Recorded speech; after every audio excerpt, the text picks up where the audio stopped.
There are certain people within our circles that are said to compare with Hitler and Mussolini.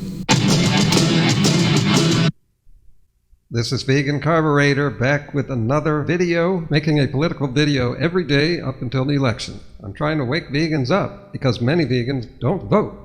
I'm here to say that not voting is a bad move. And don't try to tell me that you're more vegan than I am, because I was in your position a long time ago. I've been through it all. I've been vegan 30 years. I've gone through a lot of evolution, and the Green Party seemed like a natural choice for me for a long time there.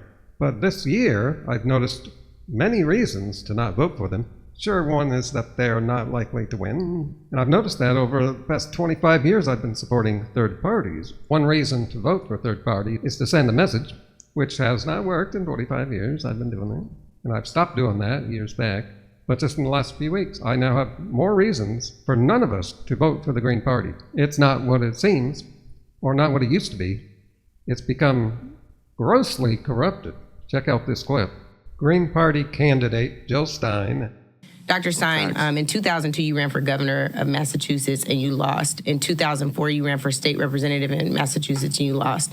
In 2006, you ran for secretary of the Commonwealth. You also lost. In 2010, you ran for governor again, this time against the first black governor in Massachusetts, Deval Patrick. You lost. In 2012, you ran against this country's first black president, and you got just less than 0.5% of total votes cast. In 2016, you ran against Donald Trump and Hillary Clinton, losing significantly with 1.4 million votes cast for you, but 0 electoral college votes, which I agree with y'all needs to be abolished. So I want to know what the pathway to victory is for you in 2024. It can't just be. I'd like to provide a different framing. I would like to respond. Yeah. This is the framing of the empire and the oligarchy and white supremacy and colonialism, which wants you to feel that resistance is futile.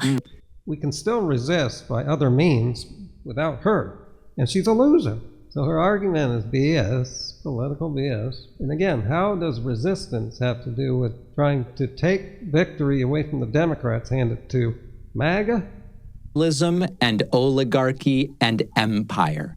Those are meaningless buzzwords that Jill Stein and the movement around her, and this is why I'm not a Green Party guy, because they love doing this stuff, they will weaponize those talking points against you. And it's particularly funny that Jill Stein says Angela Rye is a puppet of the oligarchy, when Jill Stein appears to be a puppet of the oligarchy. Here is a picture of Jill Stein sitting at a table with Putin at an event filled with oligarchs, buddy-buddy, rubbing elbows with oligarchs.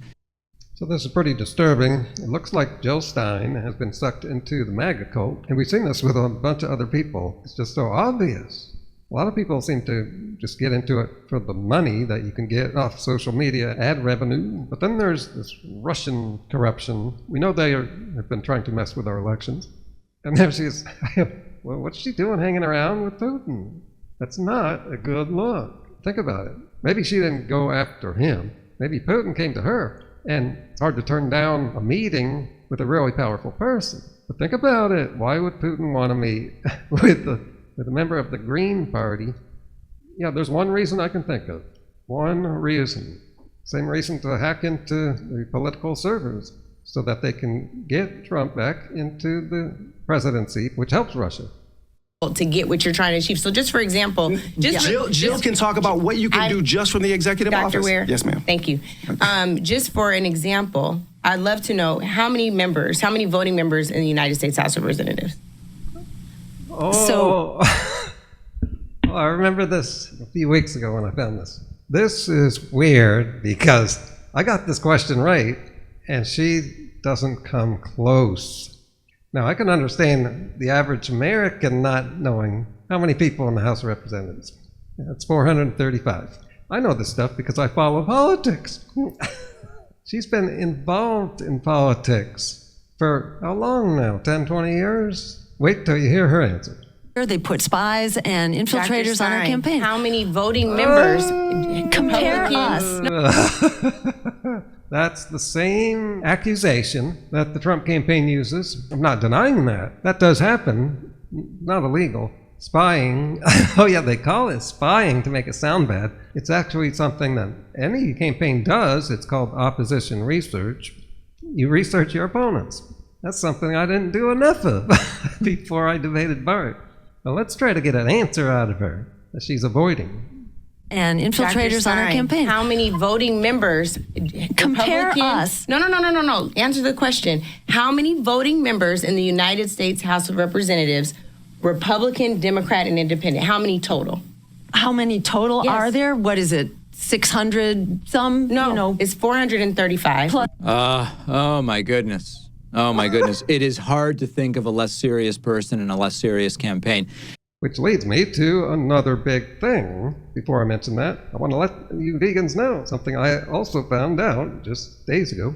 If Kamala Harris becomes the next president, her presidency will be the most vegan-friendly in U.S. history. And I'll be making a whole video on that with many points for why that is true. And I'm a vegan here, and I didn't even know all this stuff. And I follow politics. I didn't know this stuff. So there's got to be a whole bunch of vegans out there that don't know. And vegans tend to not vote or pay attention to politics. And it's too bad that the word hasn't spread a lot. But we got 3 days, not 2.5. Now with that new fact in mind, and the fact that Trump is anti-vegan, and most of his supporters are too, Green Party candidate Jill Stein on social media gave a like to some social media comments about Trump being a better alternative than Democrats. I don't know in what way she thinks. And she recently had someone introducing her that said, we're not in a position to win the White House, right? Yeah, so that's another thing. You know, it's good to have third party choice, but for her to be running at this point, critical point in our history, is detrimental. Because we know that third parties are usually spoilers for the Democrats. So in this case, this is like treason. Let me just continue on with this quote. Someone who was introducing her on stage said, we are not in a position to win the White House, but we have an opportunity to do something historic. We could deny Kamala Harris the state of Michigan, and polls show Harris most likely cannot win the election without the state of Michigan, end quote. This is sick. I don't understand it. Half of this country has been trying to figure out what is going on with people. That's all I got for you. I still have no answer after 8 years. Well, I've got some answers. But has the Green Party really become an extension of the KKK? That's the only guess I got. Why would the Green Party want to support a presidential candidate who is anti-green, anti-environment, anti-vegan? Decades of left-wing indoctrination in our schools. We have Big Macs, we have quarter pounders with cheese, we have everything that I like, that you like. Great American food. If you're confused about exactly who the Hitlers are, that's because it is sometimes hard to tell in this complex world. Sometimes it isn't. The left has warped, distorted, and defiled the American story. Well, we heard the undemocratic rantings and musings of our dime store slurring Mussolini there.